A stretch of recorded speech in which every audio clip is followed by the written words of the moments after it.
ज़ारा, ये क्या तुम हर वक्त मोबाइल पे मसरूफ रहती हो? पता है अम्मी की तबीयत खराब है, जरा मेरी बात तो कराना। अभी नहीं करवा सकती, बाद में करवा दूंगी। लो भला, अब ये गेम मेरी माँ की सेहत से ज्यादा अहम है तुम्हारे लिए? आपके फोन पर बात करने से उनकी तबीयत ठीक हो जाएगी। फोन पर बात करने से ना मेरी तसल्ली हो जाएगी। आपकी तसल्ली में बाद में करवा दूंगी, अभी मुझे डिस्टर्ब ना करें। ज़ारा, पिछले 2 घंटे से तुम मोबाइल पे चिपकी हुई हो। मामा प्लीज, आपने भी तो 1-2 घंटे मोबाइल की जान नहीं छोड़नी है। मैं ये गेम खत्म करके दे दूंगी आपको। एक तो इस मोबाइल ने ना तुम बच्चों की मत ही मार दी है।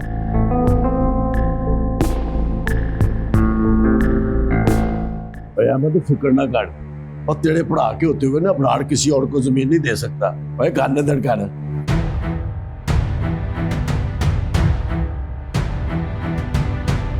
अरे वाह पाजी, वाह पाजी कमाल। वैसे अल्लाह मैंने पाजी आपको दिमाग बड़ा कमाल दिया। भैया फिर तो उस घर का दामाद है, तेरी भी कोई कीमत होनी चाहिए। बिल्कुल ठीक कह रहे हैं पाजी, आखिर मैं अकलौता दामाद हूँ इस घर का। बस अब आपने मेरी परफॉर्मेंस देखनी है और देखना है कि मैं इब्रार से पैसे कैसे निकलवाता हूँ। पैसों से हम मुर्गियों का कटोर शेड लगाएंगे और मैं पेड़ के लोगों को बाहर जाने का झांसा देकर ना पैसे इकट्ठे कर लाया हूँ। इसका मतलब ये हुआ कि अब बहुत जल्दी हम अमीर हो जाएंगे। तो बस फिर देर किस बात की है, आप प्लानिंग करें ना।